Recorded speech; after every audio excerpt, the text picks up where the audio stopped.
Hi, welcome to Learning Monkey. I am Vikram. In this class, we'll try to understand for loops. The concept of while loop and do while loop has already been discussed in our previous video. If you haven't watched those videos, please watch those videos and come back here. And every video in our channel is going to be a part of entire course or a playlist.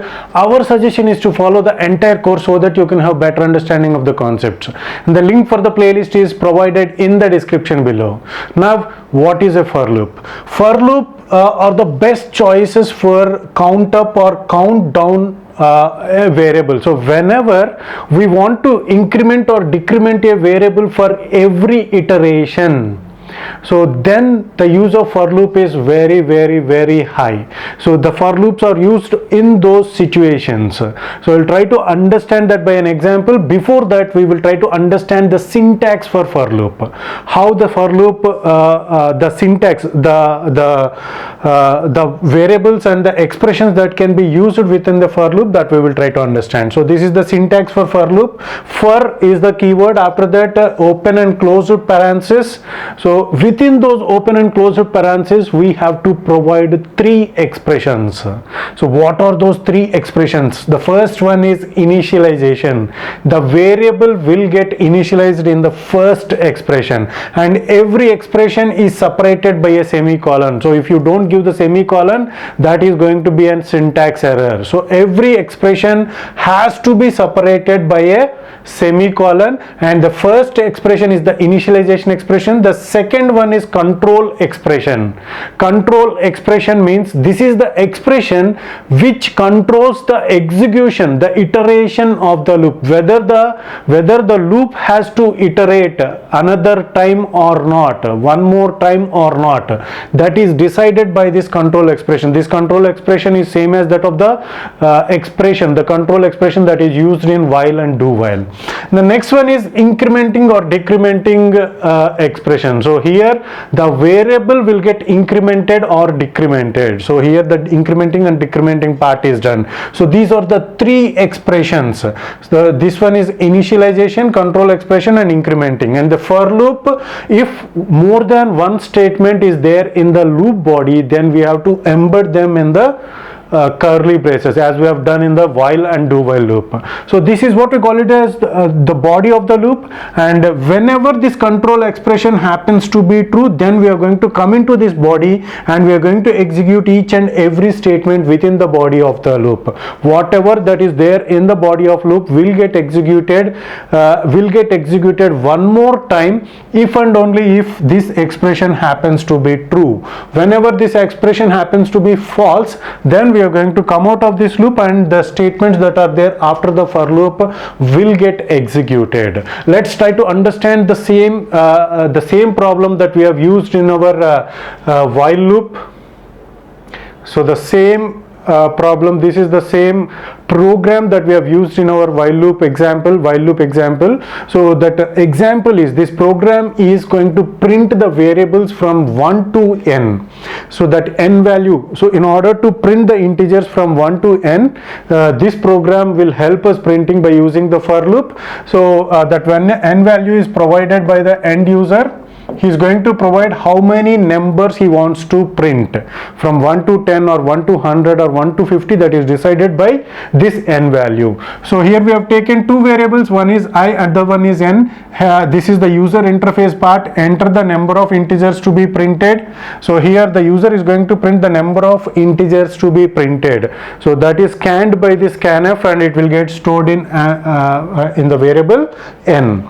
Okay, this many times the loop has to iterate. It is deciding it is that variable. So now the first part of the first expression of the for loop is initialization variable. So here it is initialization. Okay, this is initialization. Here this initialization part will get executed in the first execution of the for loop. Whenever we execute the for loop for the first time, then only that I value will get initialized. After that, you may iterate that for loop for n number of times, 10 times, 100 times, 1000 times. So that initialization is only done at the first time execution of the for loop. So that point is very important to understand. So after that, this initialization will not be done. Okay, so the next one is controlling expression. See here, this is controlling expression. So what this controlling expression is, this is the expression which is going to decide whether we further need to execute the body of the loop or not. That is decided by this expression. If this expression happens to be true, then only the loop body will get executed. If this expression happens to be false, we are going to come out of this for loop, and the statements which are there after the for loop will get executed. Okay, so the next one is initialization.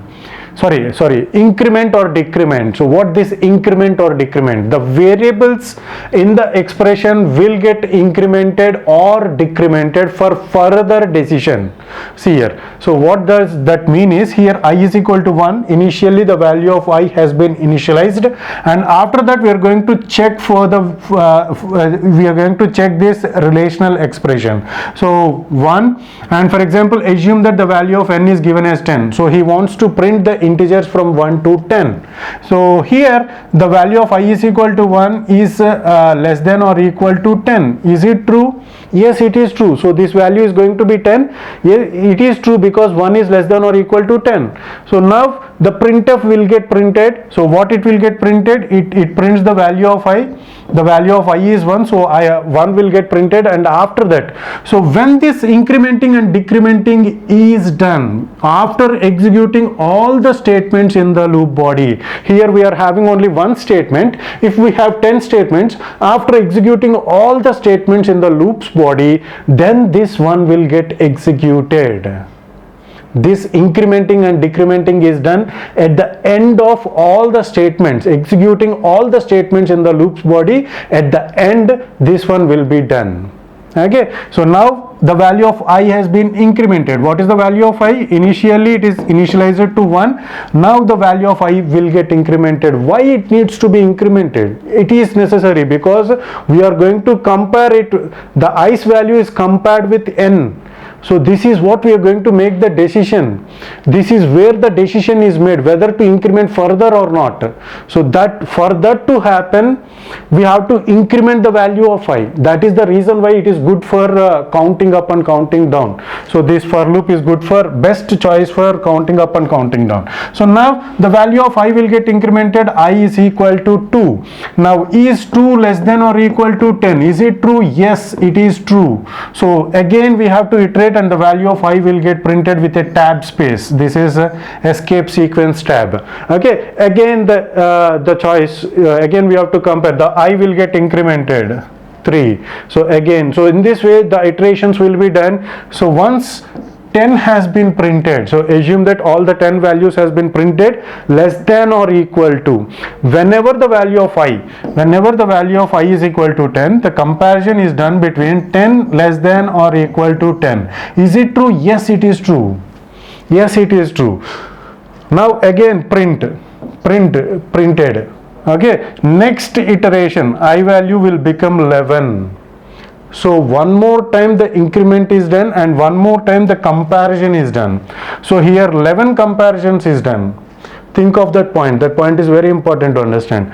So even though it is iterating for 10 times, we are executing this expression and this expression for 11 times, and there we are going to come out of the loop because it is going to be false. So what the comparison is? 11 less than or equal to 10. Is it true? No, it is not true. It is false. So whenever this is false, we are going to come out of this, and this part will get executed. Okay, so this is the use of for loop. As we have said that this is a good choice for incrementing and decrementing, counting up and counting down the variables. So let's try to understand the general practices So these are the general practices that are used for incrementing and decrementing.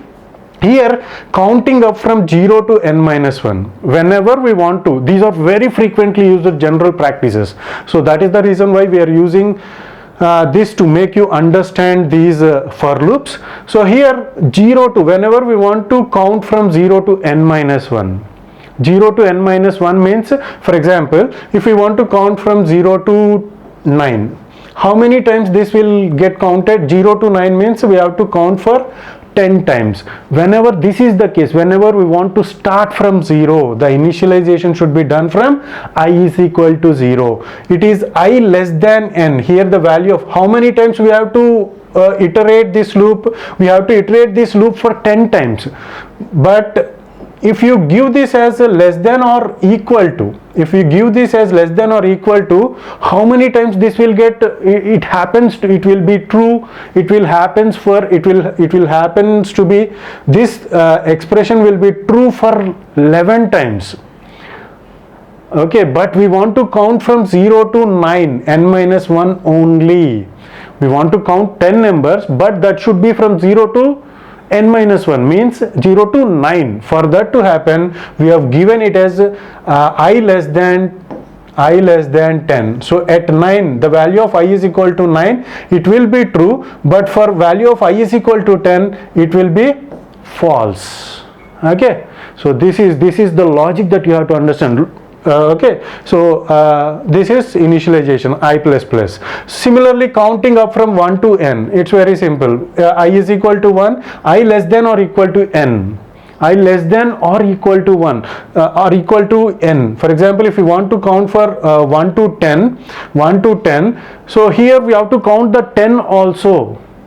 We have to count the 10 also. For that to happen, we have given less than or equal to. So why we have given less than or equal to for this and less than for this? So that is very important to understand. Okay, so here from 1 to 10, including 10, it will also get counted, and this is for initialization. Similarly, for decrementing, counting down from n minus 1 to 0. N minus 1 means it is we want to count, we want to iterate for 10 times, but we want to count from 9 to 0. It is n minus 1 to 0. So for that to happen, here the initialization is done with n minus 1. We want to iterate for 10 times, n minus 1 is 9. So 9 times this will get incremented. I is greater than or equal to 0. Whenever the value of, so this expression happens to be do, it is going to start from 9 and it is less than or equal to 0. It is going to compare this way, next 8, next 7, 6.